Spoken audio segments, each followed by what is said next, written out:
Swinging a high drive into center field. Hits at the wall. It is gone! Costas does it again. It's gone! It's into the bullpen! This game is tied! He swings and rips one to center field. It's high, it's deep, it's back, it's gone! Sale winds, he fires.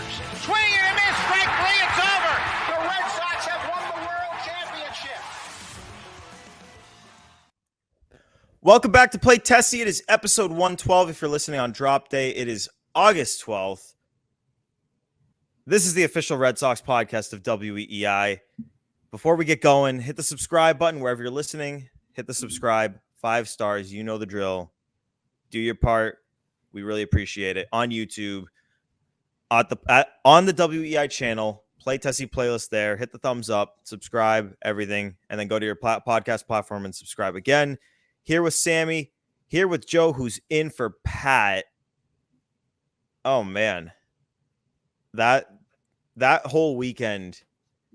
And we could look back on this one and like this weekend has the potential to be one of those like, oh, that was the death blow. Not the death blow, but the beginning of the end. And maybe I'm getting ahead of myself here. Maybe I'm not. But like, do you guys like it reminds me of the Blue Jays series last year after the deadline where they got swept. And I think the very next series was the Royals series, which started off with Pablo Reyes hitting the walk-off grand slam, which like in theory gave you a tiny bit of hope. When you're reflecting on last year, if you were asked what was the beginning of the end, I think you could give one of 3 answers. It was either Turner getting hurt in Seattle, not doing anything at the trade deadline, or 3 getting swept by the Blue Jays. In theory, in reality, it's a combination of the 3. But in terms of like a point in time series wise, it was that Jays series. And I don't know. There are 7 weeks to go in the season. The Red Sox are 3 games out of a playoff spot. So obviously plenty of time to get hot and make a run at this thing. But obviously with the state of the team, with the state of the pitching staff, we're going to get into James Paxton's injury and what that means. We will talk all about that on this show. But I think it's not an irresponsible take to say that this series should scare you and where the team is at should scare you at minimum. I feel like that might even be putting it lightly. Yeah, I think you hit the nail on the head. This series reminds me a lot of that Blue Jays series that you referenced. And right now, where my head is at, I'm trying to do another big picture thing. Kind of like we feel awful right now. We don't feel good about this team. You could even argue this is close to the worst we felt about the team in a long time. So, the fact of the matter is still 3 games out. I'm not ready to pull the plug quite yet, but man, I was getting a lot of comments from people today who are saying season's over. I told you so. Let's pack it up, get ready for 2025 when they're going to do the same thing. So it's not a great time right now. The vibes are bad, to put it lightly, but big picture, they're still in this. It doesn't feel good, but got to ride it out. Long season. I agree. I'm kind of on the same side as Sammy. Like, yeah, this sucked, but I'm sort of looking at it from a 10,000 foot view and kind of taking a big perspective that this is a good Houston team. Like, they're only discredited because of the awful start that they have. And they're still an amazing team. Yordan Alvarez, everyone's forgetting how great of a hitter he is. Bregman had a good weekend series as well. And their starting pitching, I should have given them much more credit because they're really, really good. But as Sammy said, they're still within the race. They just need a good stretch of games, and they're right back in it. I know it's tough because Kansas City feels like they only get better. You'll have to deal with either Houston or Seattle, who's right on your tail. But yeah, this was a demoralizing series. I guess if you look at the end of the year and they missed the playoffs, you could say, yes, this was the beginning of the end. But there's still some optimism out there. I still believe it. And if it's not out there in the world, it's at least there with 2 out of the 3 of us. The thing is, to me, it's not even about how they played in the series. If that makes sense. Like, if you look at the games one by one, the first game is a game they should have won and the bullpen blew up. The second game was a game that it was a bullpen game and you were throwing Brad Keller for 4 innings and they had the tying run on second base with no outs in the 9th inning, which honestly, in a sense, was a miracle. And the third game was, in essence, a bullpen game the day after a bullpen game, which is practically impossible to navigate. There's like pretty much no way to get through that without getting blown up. So obviously they were set up for failure in this series. To me, the reason that I feel like this could be like a beginning of the end type deal is it's not because I don't believe in it's not because of the way the series went game by game. It's not because I don't believe in the team as a whole. It's just when you look that they're 3 games out, the teams that are around them are not as cold as the Red Sox are right now. I know the Royals have been up and down, but the Mariners have been a little bit better and the Twins are playing good ball. I know they've had injuries too, but it's not like there's any of these teams on an absolute tailspin. And you look at the pitching right now, it's just go one by one. You've Houck and Cutter, who, whether they're on fumes or their mechanics are out of whack, I don't know what it is, but they have not been in a month. You've got Bayo, who's coming back from the birth of his child, and he's going to start. If you're listening on Drop Day, he's starting today, and I don't know how close to his normal routine he's been able to keep being, I believe, in the Dominican Republic for the birth of his child. So we'll see about that. Pivetta, they skipped because his arm is so gassed. And now James Paxton, a calf strain, on crutches in the clubhouse after the game.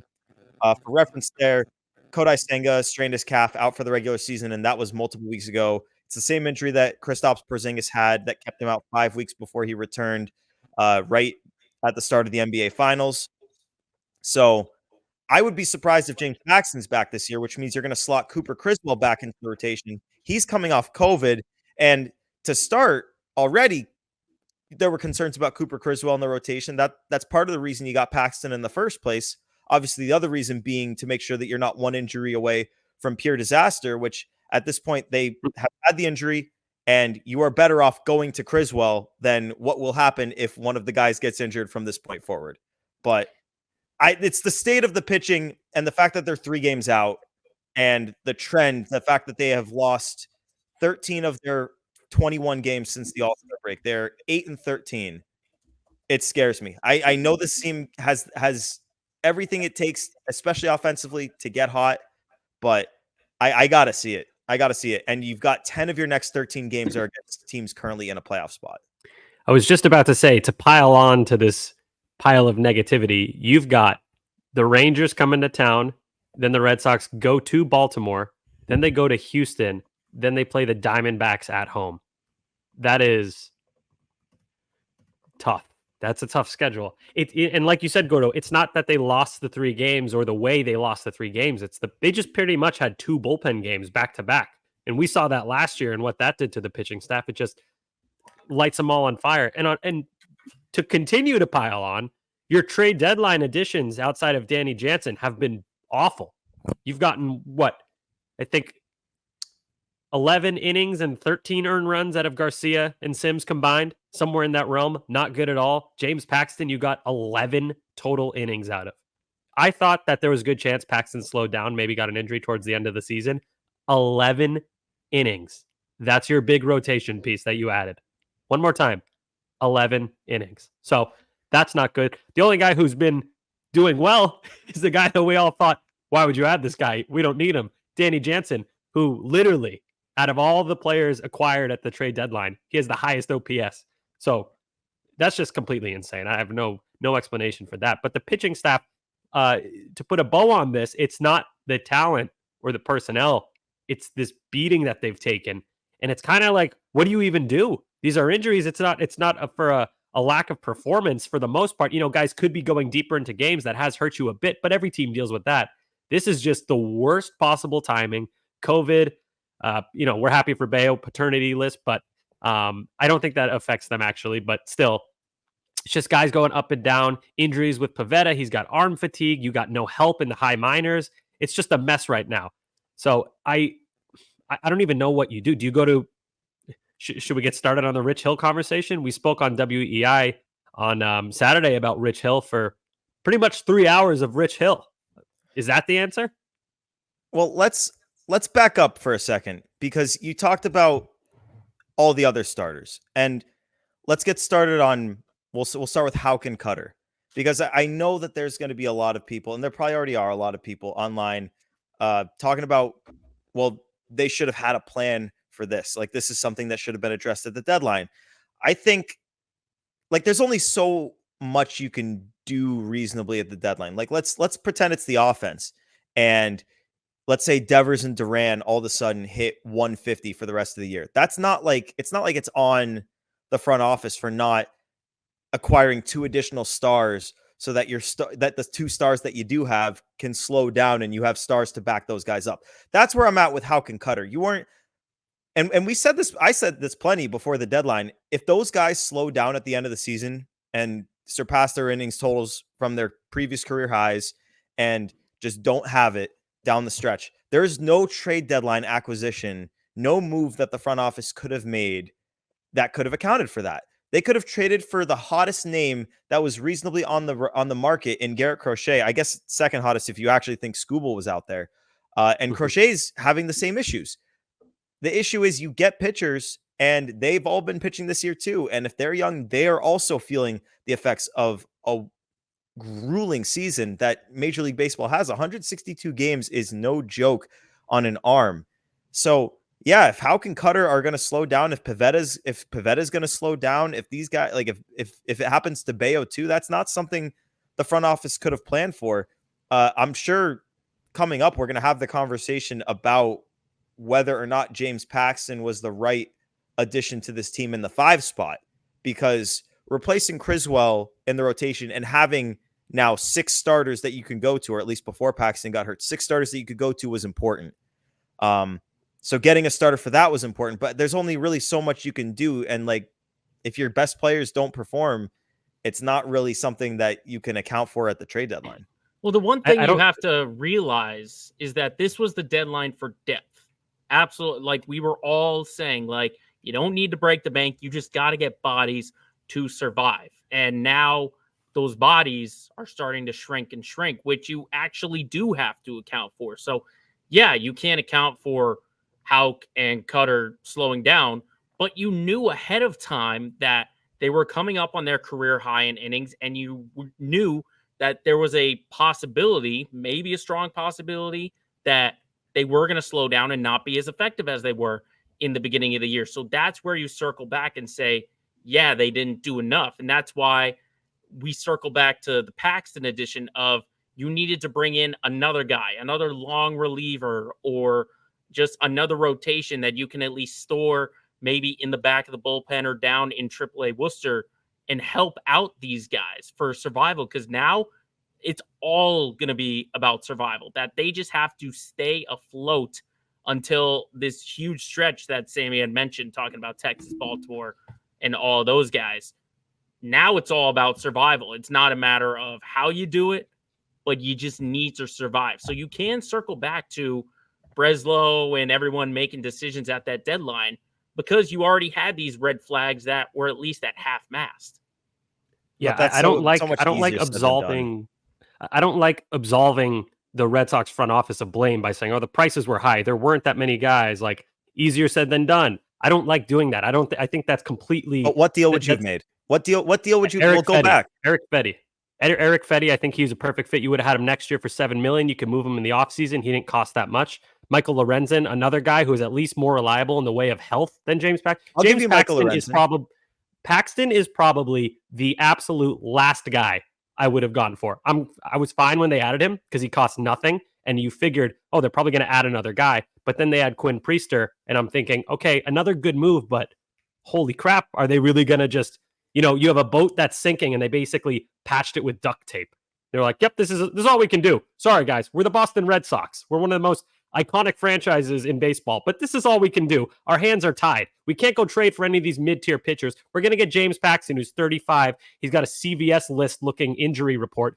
It's just unbelievable. I can't, and I hate people absolving them of this. They have no excuse for it. How could an MLB GM say our rotation badly needs reinforcement? Anybody with functioning eyeballs can tell this. We all said it a million times. Every other Red Sox fan said it. And their answer is James Paxton in the year 2024. That is just insane to me. And I'm not going to absolve them. I would have been fine spending a little bit more for a guy with control. Like I said, Lorenzen, Fetty, there's probably other guys that could have rattled off, like, I'm not talking about Jack Flaherty, one of the top of the market guys, or cashing in on the big three. You move Nick York. That's a big piece. You moved your 15th ranked Paulino. There's other guys in that tier you could have moved or packaged together for starting pitching. It's just so frustrating. It was so obvious that this was going to happen. And today, 4 pitches into his outing, James Paxton goes down. You now lose him for the season. And now we're back with the same rotation that we all agreed desperately needed help. And by the way, still no high minors pitching. So again, Rich Hill. I think you're being a little harsh because there is Quinn Priester is not ready to come up and make a start. It's clear, like, he's got a 15.5 ERA down in his 2 starts in AAA in Worcester so far. So, like, obviously that's a project, and they shot for the stars there, and that's not like your current depth piece. Good move. Don't get me wrong. I like that move, but it's a futures move. Yeah, it's not, that has nothing to do with this year. That's not the depth. But exactly. When they were looking at starting pitching, I think the main thing was we need to make sure that if a guy gets hurt, and this is with Cooper Criswell as your 5 starter, that if one of these guys gets hurt or needs a start skipped, we have something to turn to. And they did. Nick Pivetta needed a start skipped. They had an avenue to turn to. It was Cooper Criswell, and he got COVID and couldn't make the start. And then James Paxton went down. It's just a recipe of all sorts of trouble brewing into one weekend. The Fetty one, I feel uncomfortable discussing just because, like, there was Michael, like, that was a huge deal. And the Dodgers sent a former, like, top 30, 40 prospect to get that deal done. And Eric Fetty didn't even go to them. So that one's, they got Tommy Edman, whatever. But that's like a Gold Glove switch hitting 2020, right? 20 steal guy. That's a good player. Right. So that one's like a tough one to compare to. But the Lorenzen one is the interesting one. But in the end, it's kind of the same thing. It's like Lorenzen was acquired at the deadline last year. He had a really good start to the year, just like James Paxton did. Maybe a little, well, certainly better, but they were both really good up until the trade deadline last year. And both of them completely fell apart down the stretch. It's the same guy, except for the fact that Paxton has the larger injury history. But at the same time, it's not just a longer injury history. It's a massive injury history. No, I know. I'm not denying that. And he's 35, and he was slowing down on the Dodgers. The Dodgers are top contender, and I know this needs context, but they were comfortable moving on from him. It's just I'm so sick of this way of operating. I got another name, by the way. Martin Perez. He's not great, but he's going to give you innings. He got traded. Better than Paxton. No, he's not, though. I don't think he is. I think he has a better chance to, and, like, obviously now we can talk in hindsight, but even before this, I would have said he had a better chance to stay healthy, but he's not better than James Paxton. And James Paxton looked at his best for the season. Paxton, right before he was acquired, was throwing 96 miles an hour against the Red Sox. Well, better than Paxton in terms of a guy who could keep your ship from sinking. We all agreed Paxton, good chance he gets hurt. He was already slowing down velocity-wise when the Red Sox acquired him. 11 innings. He's hurt. Everyone could have seen this coming. It was like staring you in the face. But we saw it last year, too. This is all talking with hindsight, though. Like, yes, but we said it in the moment. I know that there was a chance he was going to get hurt, but the main thing was not, this is going to be the guy that's going to not just get you to the finish line, but you need him in the postseason.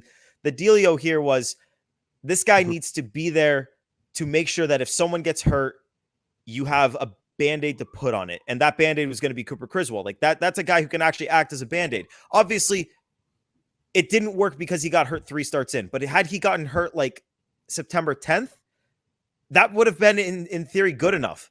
But are you not? But you're describing an incredibly flimsy idea. This is like a terrible. It's not that flimsy to say that the guy should be able to stay healthy for a month. Like James Paxton, he was healthy the whole year, but he was slowing down. We saw it. The writing was on the walls. We said it. We're not talking about slowing down. We're talking about, can he stay on the field and can he get you to the finish line? Okay. I was saying slowing down like that could indicate something might be wrong. Well, he's just getting older. Like, he's gonna exactly. Why him? Is he not the least reliable option out of Sammy? I know you hate to hear this, but the market was ridiculous, and I'm sorry, but the Red Sox trading a top 10 organizational prospect for a rental was not gonna fly. A top 10 organizational prospect.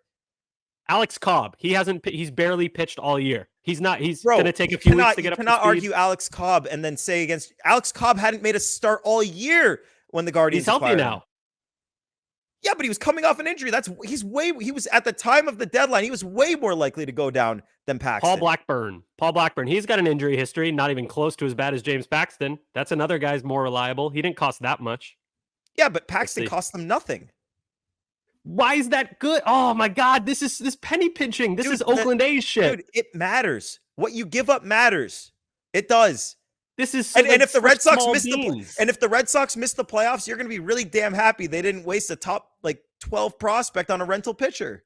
No, I'm probably going to say they maybe could have made the friggin' playoffs if they added a legit starting pitch. I'm not talking about a game breaker, but I'm talking about a guy who can give you 5-6 innings every time, and you don't think, oh my God, please don't get hurt every pitch he throws. That's all I'm thinking. Every time Paxton steps out there, I'm thinking, okay, he looks good. Is he hurt? No. Okay, moving on. Is he hurt? Yep, now he's hurt. There he goes. It's just you can't. He's the least reliable option by a mile to me. Maybe he's better than Martin Perez. I'll concede you that. He's a better pitcher than Martin Perez. But in Give terms him his of due. It is Martin. God. Sorry, he Martin. pitched the Red Sox, Sammy. This was our guy. Martin, I'm so sorry, Martin. He's a big listener of the show, so I hope he doesn't get around mad. Guys being dudes, work around that. God. Martin. Yeah, my Spanish, I'm still working on it. But Martin Perez, just give me someone who I know is going to be able to survive 2 months of a season. Paxton was the least reliable guy. I said it the day of. I said it the following week. I'm still saying it, and I hate to say it. Your boy was right. Listen, he's hurt. He's gone. I'm not denying that there was a chance, because I agreed with you at the time that there was a chance. But all I'm saying was they didn't need to aim high with their starting pitcher ad. I'm glad that where they spent their real capital was on the bullpen, because that's they kind of did have to aim high, because that was the biggest issue they had. No, it was but like Joe, bullpen and starting rotation was 1A, 1B. Joe, the issue was that the biggest, I think people have a misconception, at least from what the team thought. The biggest issue with the rotation was that is pluggable at the trade deadline, just dating back 2 weeks. The biggest issue was we are one injury away from pure disaster. We're not going to upgrade this rotation from a bunch of all of their guys were likely to wear down by the end. That's not something we can change. But what we can change is make it so that we're not one injury away from unmitigated disaster. By getting Paxton two injuries away from unmitigated disaster. Oh, okay. So now one of them has happened. One more and we're back to disaster. Guys, we need to be careful about injuries. So I'm bringing in James Paxton. He's 35 and probably going to get hurt right away. But then if he gets hurt, you're then an injury away from unmitigated disaster. So if he gets you to September and then gets hurt, well, guess what? Now you have to just make it. He didn't, but dude, that's hindsight. But I didn't think he would. And he didn't. If I'd asked you a week ago, do you think James Paxton is going to get injured in the next 3 weeks? You would have said yes. Out for the year. I honestly, my answer would have been wouldn't shock me one bit. I'm not going to predict injuries, but it wouldn't shock me. You wouldn't predict that he would get injured, but he would definitely slow down. What we saw in those first 2 starts wouldn't happen maybe in September.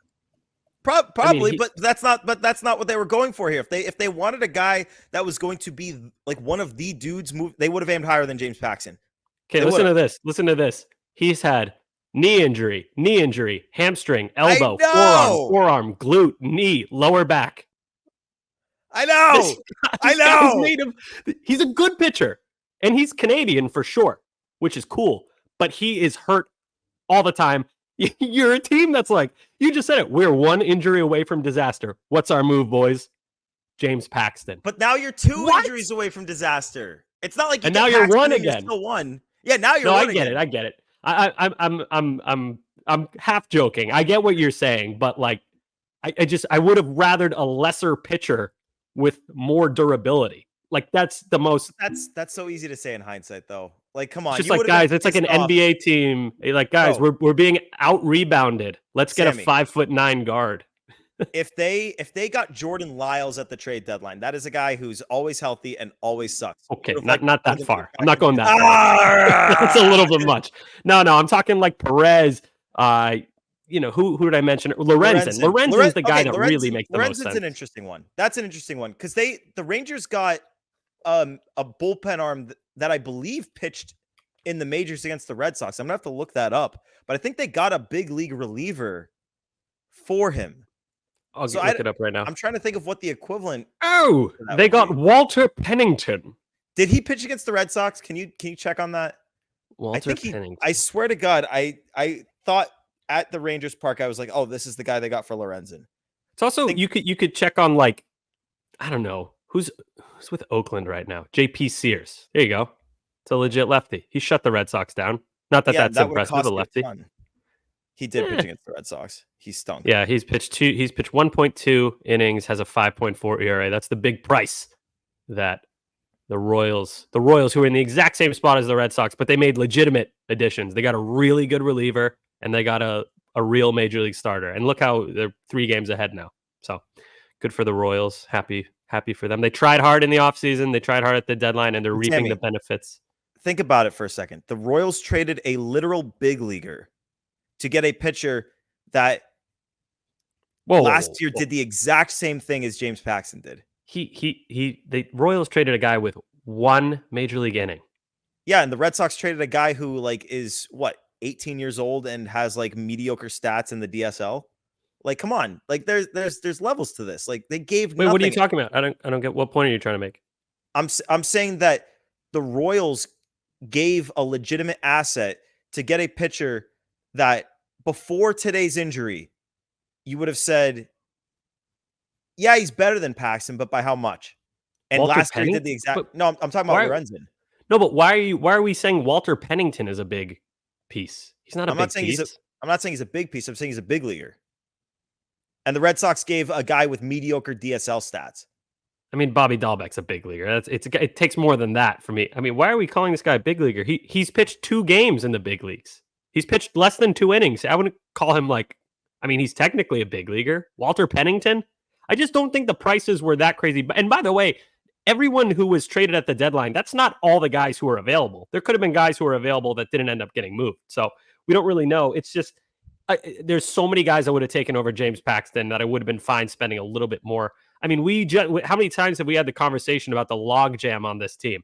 Where does Roman Anthony fit in the future? What about Willie Abreu? What about Duran? What about Rafaela? What about Story? What about all these guys? Hamilton. There's so many guys you can mention. There's a logjam. If I'm losing a mid-tier guy off that list to maybe help this team, at the very least, you're sending a really good message to this team, which they did that. They still kind of sort of did, but still kind of. They did it, but they did it for bullpen help, which was the more pressing need at the time.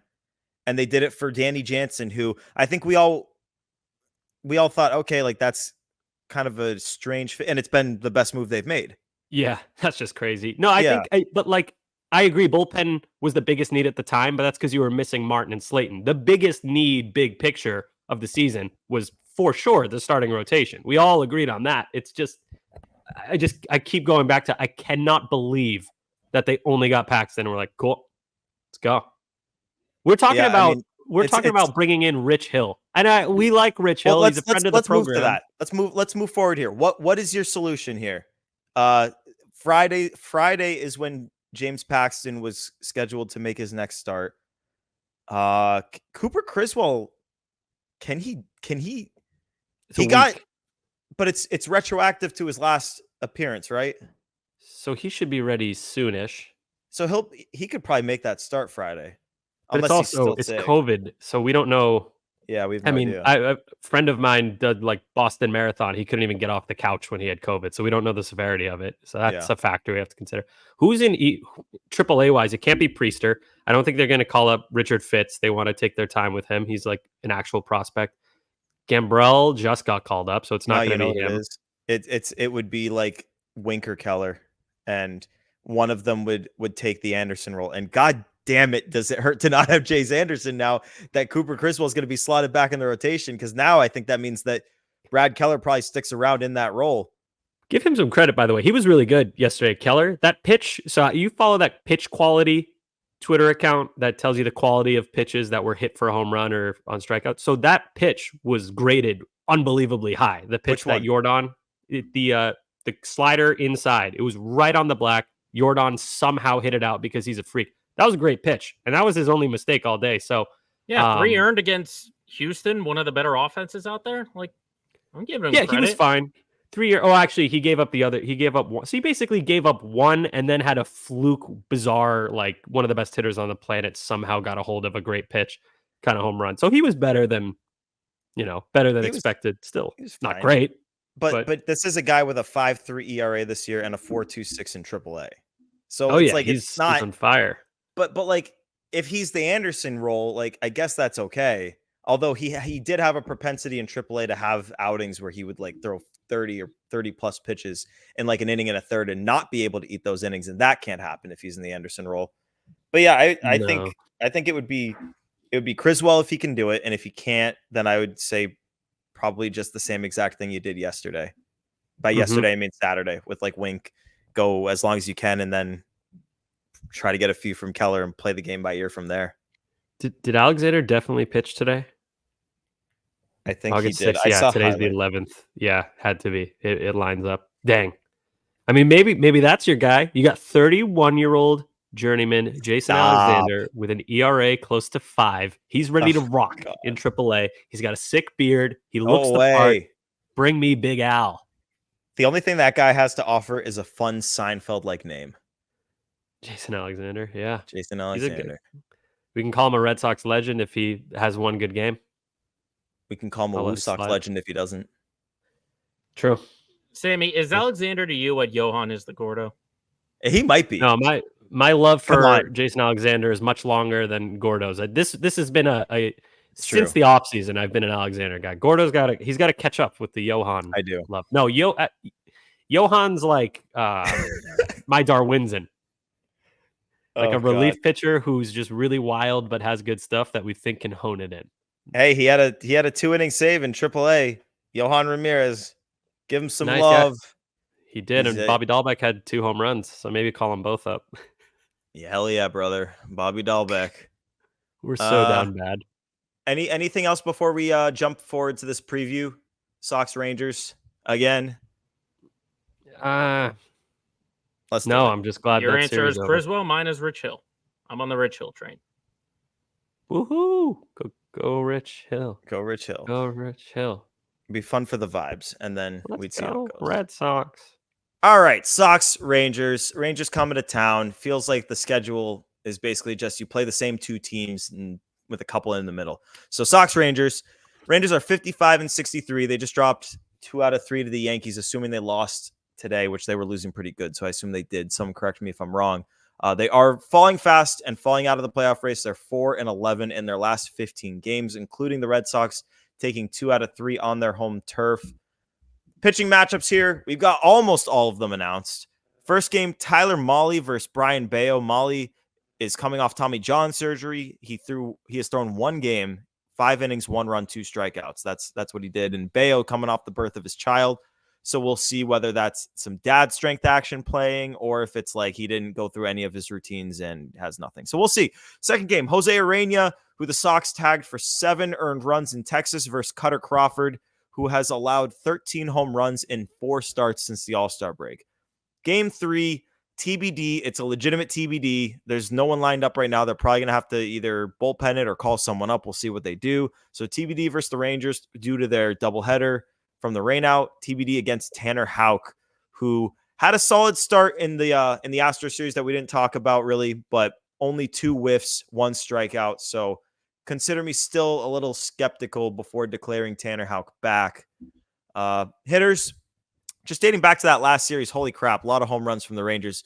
3 from Seager, 2 from Leody Taveras, 1 from Marcus Semien, 1 from Jonah Heim, and 1 from Josh Young. So that's 3, 4, 5, 6, 7, 8 home runs allowed to this team in the 3-game series in Texas, despite winning 2 out of 3. So keep an eye on the Rangers bats, see if they stay hot. But Joe, let's hear a quick score update on the predictions. Well, it can definitely be quick because no one got anything right. We were all way off. Gordo, you and I had them winning 2 out of 3, and Pat and Sammy had the sweep. So no changes there. Sammy still leads it with 13. Pat, sole possession of second with 8. And Gordo and myself with 7. I'm so bad at this. I cannot predict series. I suck at this. I'm starting to think I should start doing the thing where I predict them to lose series again.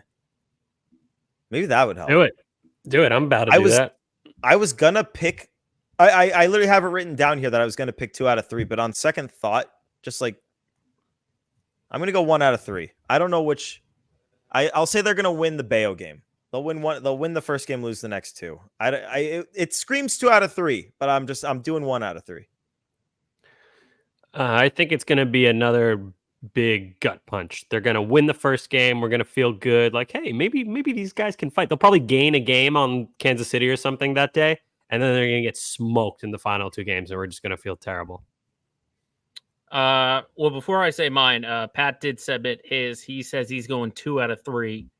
For me, though, I'm feeling strangely confident about what these Sox can do, considering what they did a week ago in Arlington.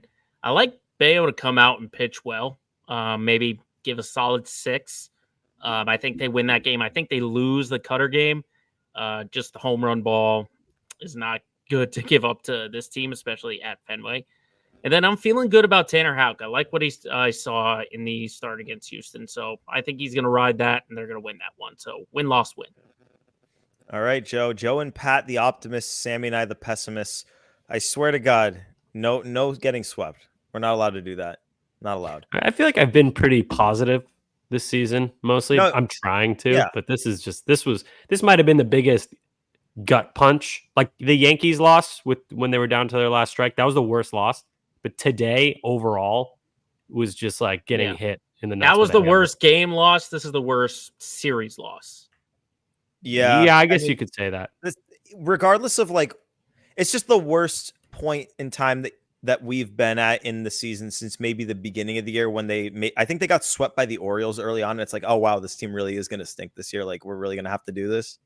Yep. There was a point there, and then there's this where like I'm not going to say. I think it's this because we have higher expectations now. Like the playoffs are actually right there. This hurts more. More. But I'm talking about like what is the lowest you felt in terms of like, oh shit, like how close to over are we? And like we still got a little bit of a ways to go before you can say anything is over.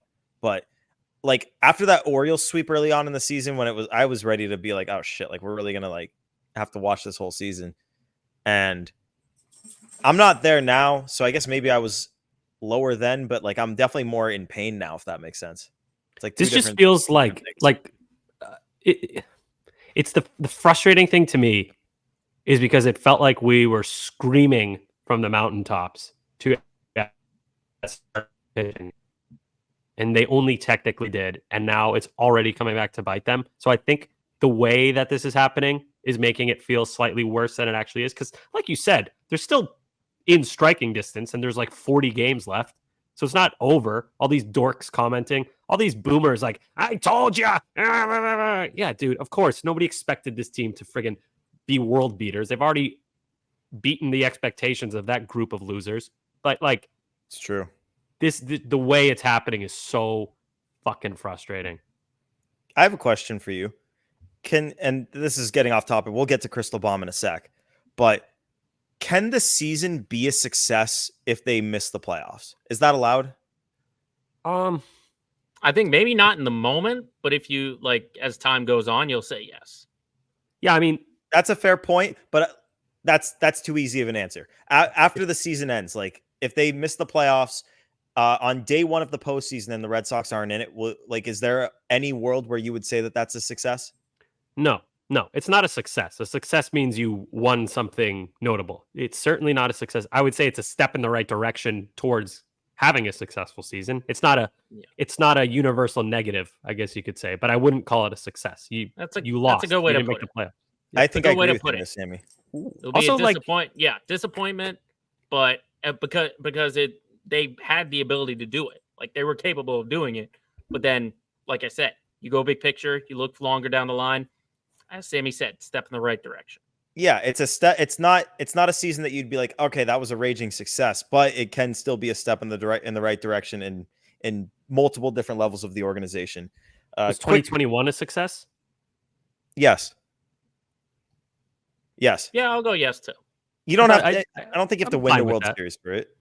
Yeah, you won a round of the playoffs and the wild card game, and you went deep into a series with the eventual winners. So And you created AL winners. lasting memories in a season. I think many thought they were going to come in last place again. Like they were coming off 2020. Yeah. Let me give you a little bit of I guess maybe this will be my first optimism of the show, because I did say 10 of the next 13 come against playoff teams. After that, if you can tread water and stay just like in the race, or maybe even make up a game and get to this point and you're like 2 out of a playoff spot, here's what you get. 5 against the Blue Jays. That'll be interesting. Oh my God. That series recap is going to be a gauntlet. 5 against the Blue Jays, 3 against the Tigers, 3 against the Mets, 3 against the White Sox, then 3 against the Orioles, but then 4 against the Yankees, 3 against the Rays, 3 against the Twins, 3 against the Blue Jays, 3 against the Rays. And I'm pretty sure Kansas City's schedule is going to get harder at that same time. Yeah, their schedule is actually starting to get hard now. I think they have a nice little, not break at the end, but they kind of like a week and a half of easy-ish games at the end. But like starting like now-ish, they're getting some harder games. Yeah, like they got Minnesota this week. And they have each other. Like them and the Twins have each other 6 games. So like I don't know who it's going to be, but just one of those teams win all the 6. But let's move forward. Let's get to Crystal Bomb.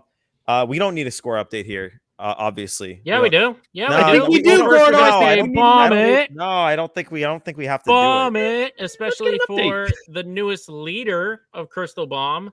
Sammy had Masataka Yoshida going deep, which he did on Saturday. So Sammy is your new leader. He leads with 17. Gordo went with Thick Willie to try and keep even. Didn't Screwed work. me twice. Pat used his Raffy pick. Didn't get that one to come through. I went with Connor Wong, and obviously he did not. So Sammy is your new leader with 17, followed by Gordo with 16, Pat with 7, and me with 4. And by the way, Pat is going with the Wonger. Connor Wong is his pick. I think I've had a share of the lead in this since literally opening day. I think this is the first series of the season where I have not had at least a share of the lead. So I got to get it back. This clearly shows that I'm incredible baseball mind, and these are certainly not guesses that I've gotten right. It's all I put a lot into these. All right. Well, then, Gordo, let's see how you catch up. Then, Gordo, who are you? I want to give Sammy the first pick. He earned it. Oh, Devers. You jackass! I'm using I didn't have him. It's such an easy strategy. He's by far the biggest home run hitter on the team. You use him every time you're allowed to, unless there's a Yankees series like close by. Then maybe you save him for a week. It's so easy. Devers, he's gonna hit 2 this series probably. I wish I could get multiple points. Next year we should do it like that, where you get as many points as your guy hits home runs in that series. So like I don't hate that. Yeah, if like Thick Willie, if he hits 2, you get 2 points. I think we do that next year. Yeah, because like think about it. Like it's not going to be, or hopefully it's not going to be like that. But if we get to the end of this year and it's like someone's up by like 4 homers, then Crystal Bomb in theory loses its value. But if you're down 3 homers and you take Thick Willie and he hits 4 homers in the series, bang, you win. So I don't hate that. We can do that next year. What say you, Gordo? Who are you picking? I'm gonna tail the guy who got a point for Sammy this week. I'm gonna go with Yoshida. He's been hitting bombs lately. Got at least 2 right-handers starting in this series, so I'll go with the lefty who's been hot. I'll go with Yoshida. Okay, all right. I think for me, you know what? This is a guy who's due for a home run. I think he's due. It's been a while. We'll go Jarren Duran here. I feel like just something about Texas in general. I know he's not in Arlington in Globe Life Field, but I think just something against the Rangers will add some fuel to the fire. So I'll go Duran here. I was between those two. I was between Duran and Yoshida, and I thought to myself, I feel like I haven't seen Duran go deep in a little while. I'll go with Masa. But all right, time for me to catch up. Although Sammy, I hope you get a point. I hope you get 10 points this week in next year's format at least. Yeah, let's have Devers go deep several times. Sammy, what do we got? Come on, kick us off. Well, a lot of losing this weekend, but not anymore. It's time for guys being dudes. A sad Shaw. Sad Shaw. All right. Or is that allowed? So, am I allowed to be sad with my Shaw? You can do like a Shaw. Shaw. All right, give me a player who played for both the Red Sox and the Rangers. It's got to be a new one, no repeats. So no Doug Fister, unfortunately. Mm. And no Who would like to Ogondo, lead us off? Gordo. No Ogondo. It's hard ban on Ogondo until enough said. You can use your enough said on Ogondo, but that's it. All right, Gordo, go first. Let's get this out of the way. I'm gonna use my pick on Alexi Ogando. No, I'm kidding. No. I could not stop thinking about Sandy Leon this entire series because the Astros have a guy with a single-digit number named Leon, and I kept looking at his back and thinking it was Sandy. The guy was number 4 and Sandy was number 3, so it wasn't exact. But Sandy Leon is a Red Sox legend who indeed played more games at catcher in 2018 than Christian Vasquez did. That is my pick for guys being dudes. Slamming Sandy Leon. It's a bizarre stat that he did that. I remember when you told me that stat about Leon over Vasquez. I thought you were lying, and then It you sounds weren't. fake. It does. All right. Who you got, Big Brave? Okay. I'm going to stay in the catcher department. Go with a guy, I would say primarily known for the Sox, but did have some time with the Texas Rangers. About Salty. Jared Saltalamacchia. Guy who started actually with the Braves, but then he was traded over to the Rangers and spent the first couple of years of his career with Texas from 07 to 2010. 243 hitter, 692 OPS, 19 homers, 82 RBIs. Got traded to the Sox during the 2010 deadline, and boy, he blew his numbers. I'd say most of his numbers out. He played much better in Boston than he did in Texas. Same 243 average, but 762 OPS, 55 homers, 181 RBIs, and everyone forgets he had that walk-off hit in Game 2 of the ALCS. You know, everyone thinks Big Poppy's hit was the biggest one of that game, but right behind it was Salty's walk-off in that. You know, and then he bounced around until his 2018 retirement. I think he went with the Marlins, the Diamondbacks, and the Tigers. But let's show some love for Salty out there. I have a guy. He had the question. yips. Yeah, go. I have 2 trivia questions, actually. First off, I'll go easy to hard. Can you name the pitcher that Salty hit that walk-off off of against Detroit? Either of you guys? Barris? No. Phil Koch. Nope. Was it I don't know. Fister? It was not Fister, but your hint is this guy also pitched for the Red Sox and was significant. Gosh. Want the answer? Before or Yeah, after? He pitched for the Red Sox after. Was I it don't know. Ogondo? No. He was No. gone. But I just feel like you would have said that. You want the answer? Sure. yeah. Rick Porcello gave that up. Oh, that's right. Oh. Yeah. All right, second trivia question. When Saltalamacchia, and I didn't know Joe was going to pick this guy. This is just all off the dome. That's the Gordo you get. But Salty was traded from the Braves to the Rangers, as Joe said, in a very significant move that involved 5 significant players, Salty being one of the 5. How many of the other 4 of those guys can you name? Wasn't one I of remember them... this trade happening because Saltalamacchia was a big prospect at the time, Huge. and I remember his name was interesting. Yeah. Saltalamacchia. Wasn't There was a this Beltray in there.